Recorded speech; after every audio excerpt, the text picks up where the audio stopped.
কলকাতার কাছে ধান্যকুড়িয়া ভ্রমণ আর মিষ্টি খাওয়া।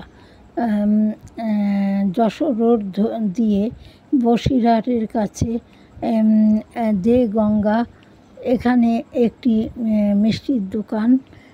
চৌষা মিষ্টি কী করে বানানো হয় তা দোকানদার বলছেন শিবু আচার্য, কিন্তু এটা কানুদার দোকান নামে সবাই চেনে। এক কথায় আর কি চেনে যে কানুদার মিষ্টির দোকান। এবার যাচ্ছি ধান্যকুড়িয়া। বড় দুটি তোরণ দেখা যায়।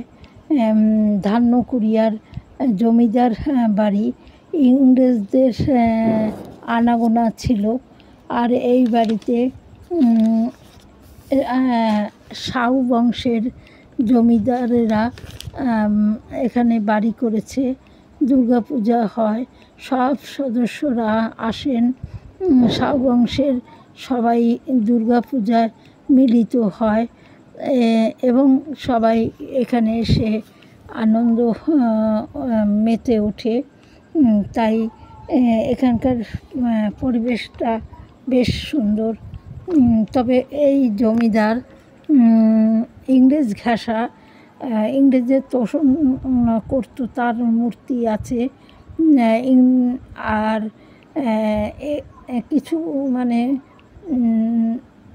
বাড়ি ঘরগুলো এখানকার সবাই থাকে না, তারা অন্যত্র থাকে। আর এখানে যারা থাকে লোক রাখা আছে, তারাই আর কি সব কিছু মানে করে, দেখাশোনা সব কিছু করে।